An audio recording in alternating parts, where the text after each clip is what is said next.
Hi class, it's Mr. Krieger. This is the fourth lesson from Unit 9. We're going to do inverse trigonometric ratios. I'll tell you what this means. In the past in the previous lesson, we used trigonometry to find a missing side when we knew one side and one of the acute angles. Now we knew there was a right angle in the diagram, but we also were given one of the acute angles measurements. But we could also use trigonometry to find a missing angle, like we can find angle A or angle B, if we're given at least two sides. So here we know 3 and 5. Even if we knew the third side, we actually could figure it out. It turns out to be 4. If you know at least two sides, you can figure out the missing side, the missing angle. So here we want to find angle A. So just like in the past, what we want to do is we want to identify the sides where angle A is the reference angle. Now you might say, why is angle A the reference angle? Because that's the angle that we're looking for. So angle A becomes the reference angle. Now what we're going to do is we're going to figure out, okay, compared to this reference angle, what is this side? Is it the opposite, adjacent, or hypotenuse? We know it's across from the A, so that's going to be the opposite side. And this side is going to be the hypotenuse. So then we know we have O over H, and we know that's sine, okay? And how do we set that up? We know that sine of the angle, I'll use theta here, is equal opposite over hypotenuse. So I'm going to put in what I know. Here sine of A, that's the angle I want to find, equals 3 over 5. That's how we've set this up so far. But now what we're going to do is something interesting. Now we want to find A, the angle. We're going to use a thing called an inverse, which you might have learned in Algebra 1. And the whole idea of an inverse is you're basically switching the place of the ratio and the angle. The angle is going to go over here, the ratio is going to go over here, but we have to use a special function. It's called an inverse function. Instead of using sine, we're going to use inverse sine. And there's a little -1 there, and that -1 doesn't mean a negative first power, it means inverse. And you would type in the ratio next to it, and on this side is going to be the angle. You're going to be able to find that missing angle. Now, this sine inverse, you can find it on your calculator by going to second sine. If you notice in blue, when you look, it's hard to see, but it says sine -1. So there's your inverse sine. Now remember, when you have sine, you put the angle right next to it.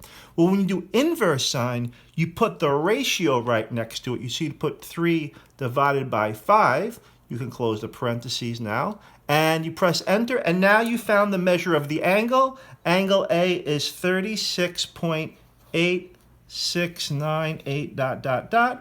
Okay? And we figured out angle A. The measure of angle A is 36.8698. Okay?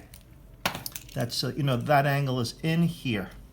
So that's actually how you find a missing angle. You need to know two sides, and then you really use the same kind of trigonometry. Now, for those of you who are using the Geogebra calculator in order to do this, let me show you how that would work. So let me get my calculator from here.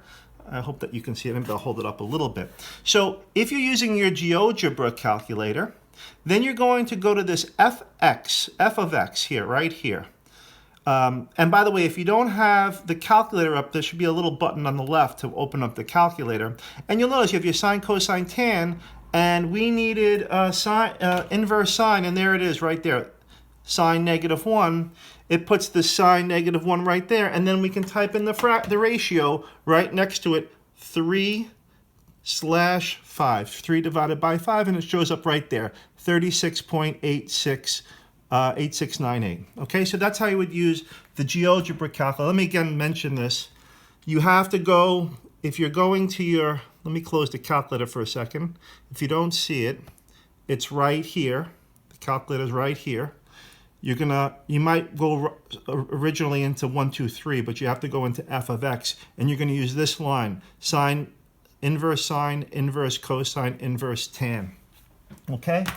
So those are the three inverse functions. You would do second sine on the calculator to get inverse sine, second cosine to get inverse cosine, and second tan to get inverse tan, okay? So this is the procedure you're going to use in order to find missing angles.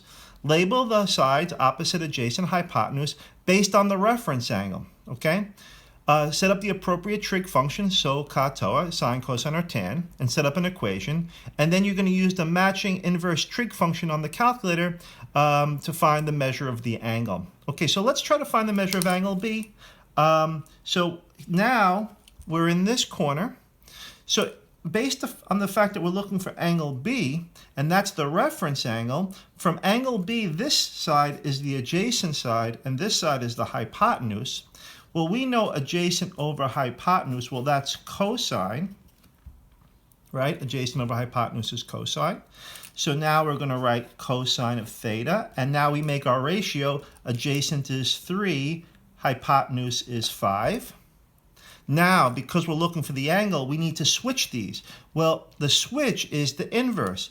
By using the inverse function, instead of putting the angle in this position, you only put the angle when you're using cosine. You put the ratio when you're using inverse cosine. So you type in the second cosine. I'll do it one more time here. Second cosine, and you would put 3 divided by 5. And you get 53.1301. Okay, dot, dot, dot. And that's how you find a missing angle. Okay, so you could use trigonometry to find missing sides. You could use trigonometry to find missing angles. For finding missing angles, you got to use that special inverse operation, which you'll find on the second button, second sine, second cosine, second tangent. Okay, so we'll do some problems now. You can try them yourself, but you can pause the video, you can try them, and you can check out my answers when you're finished. Okay, so here we're looking for angle A. From angle A, 12 is the opposite and the 13 is the hypotenuse. So we're going to set that up now. We know opposite over hypotenuse, that's sine. Okay, so let's plug it in.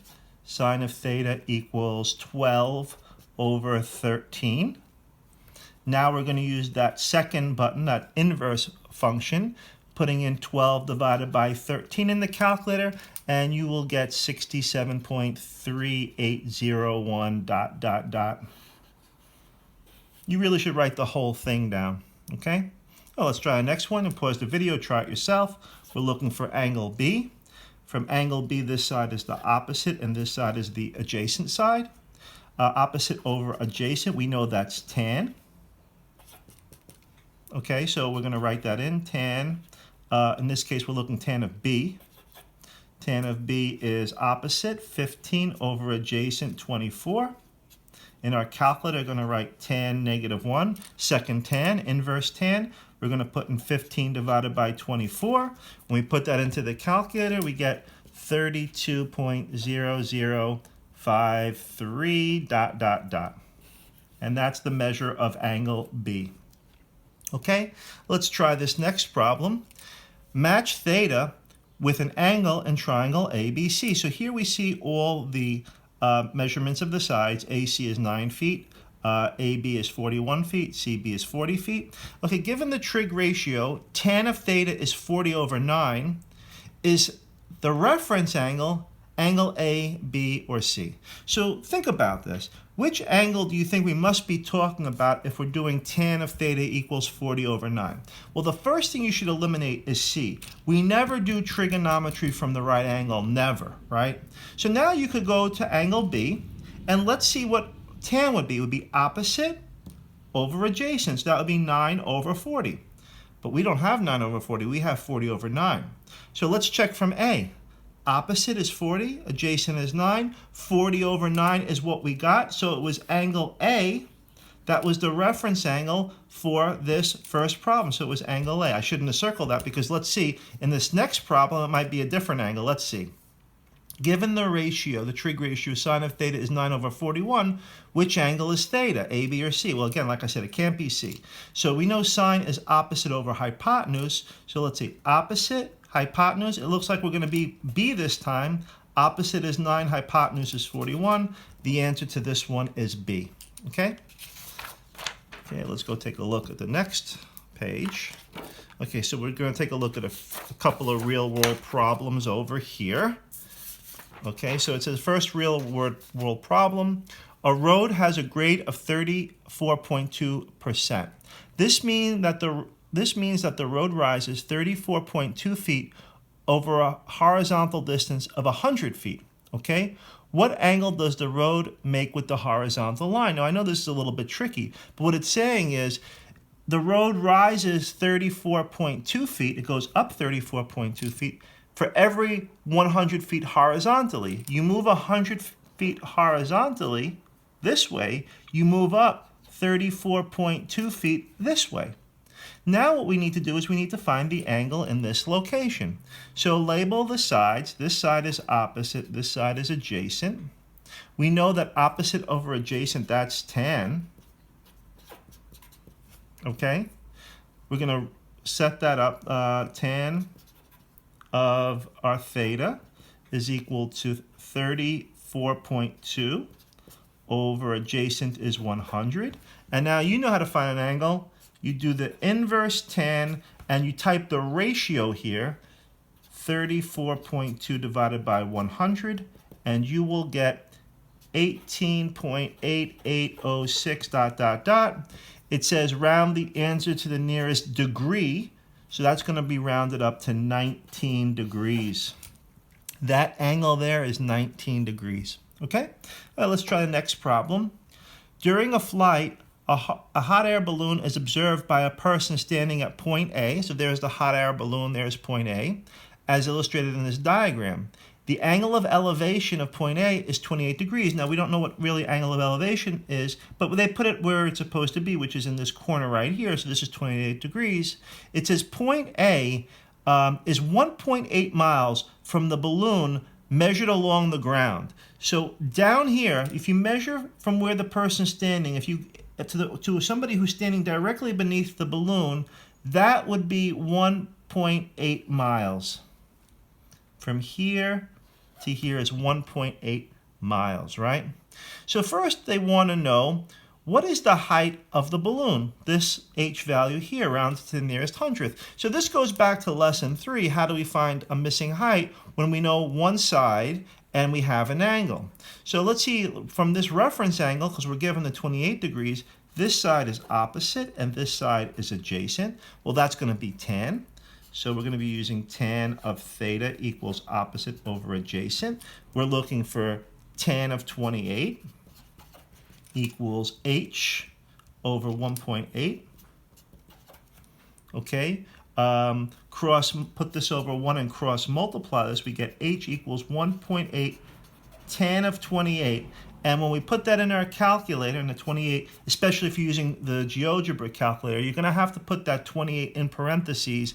That's going to be 0.95707 to the nearest hundredth, 0.96. So this height is not quite a mile. It's 0.96 of a mile. 0.96 of a mile right there. Okay, part B. Another person is standing at point B over here, which is 2.9 miles from point A. Let me redraw the diagram for you. So let's take a look. So here's point B. Here's the line. Here's where point A is. The balloon is over here, okay? We knew we had this, and this is point B. This is point A. We know it is 2.9 miles from B to A. That's 2.9. We know that it's 1.8 miles from here to A.